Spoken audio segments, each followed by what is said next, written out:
అన్నయ్య. ఓహో, ఇన్స్పెక్టర్ గారా, మీ హోదా చూపించడానికే వచ్చారా? నేను ఇప్పుడు ఇన్స్పెక్టర్గా రాలేదన్నయ్య, నీ తమ్ముడుగానే వచ్చాను.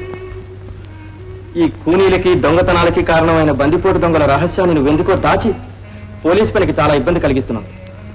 ఈ కూనీ కానీ దొంగతనం కానీ నువ్వు చేయలేదని నాకు బాగా తెలుసన్నయ్య. ఏమిటి దౌర్జన్యం? నిజాన్ని తెలుసుకునే నిరంతర దీక్షలో ఎందరో అమాయక జీవులు అన్యాయంగా ఆపదల్లో పడతారు. ఆ అమాయకులను రక్షించి దుర్మార్గుల్ని శిక్షించడమే మా జీవిత లక్ష్యం. ఆ లక్ష్యం సాధిస్తానే వదిలికి మాటిచ్చాను. ఆఖరిసారిగా అడుగుతున్నాను, చెప్పన్నయ్యా, ఆ బందిపోటు దొంగలకు నీకు ఏం సంబంధం? ఏ సంబంధం లేదు. ఏది నీ తమ్ముడు చేతిలో చేయే సామారు చెప్పు. ఇన్స్పెక్టర్ గా నిరూపించలేని నేరాన్ని తమ్ముడిగా నా చేత ఒప్పిద్దామనుకున్నావా? అన్నయ్య, నువ్వు సరిగా అర్థం చేసుకోవడం లేదు.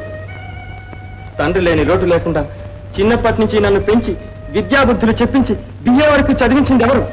నువ్వు. ప్రజాక్షేమం ప్రజాసేవ జీవిత లక్ష్యంగా గల ఈ పోలీసు ఉద్యోగంలో నన్ను చేర్పించింది ఎవరు? నువ్వు.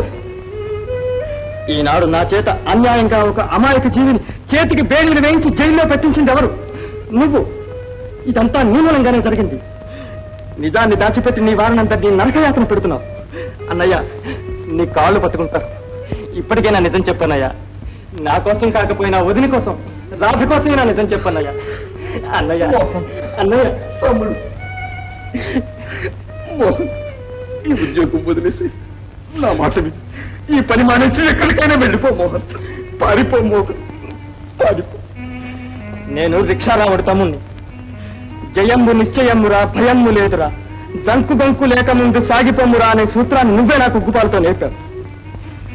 నేను ఈ ఉద్యోగం వదలను. ఆ దొంగలంతా అంతు చూసేదాకా నా ప్రయత్నం వదలను. ఆ రోజు నీ రిక్షా ఎక్కింది ఎవరు? నాకు తెలియదు. ఎక్కడెక్కారు? నాకు తెలియదు. నేను పిస్తోల్తో ఎందుకు కాల్చారు? నాకు తెలియదు.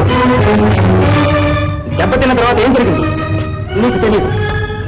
నిన్ను వాళ్ళు ఎక్కడికి తీసుకెళ్లారు? నీకు తెలియదు. నీ రిక్షా ఎక్కడ దొరికింది? అదందరికీ తెలుసు. బంజారీ కొండల దగ్గర లోయల్లో. థ్యాంక్స్, అదే నాకు కావాల్సింది. అక్కడికే మీరు వెళ్ళారు. మోహన్, అక్కడే నీ ఘర్షణ జరిగింది. మోహన్, అక్కడే నువ్వు దెబ్బతిని పడిపోయావు. అక్కడే నీ రిక్షా దొరికింది. కనుక అదే వాడు ఉంటే చూడు. వస్తాను మళ్ళా. నువ్వు కుర్రవాడివి మోహన్. వాళ్ళు తెగించే హంతకులు నా మాట విను. నువ్వు కాల్చి ఎక్కడి నువ్వు కాల్చేస్తారు.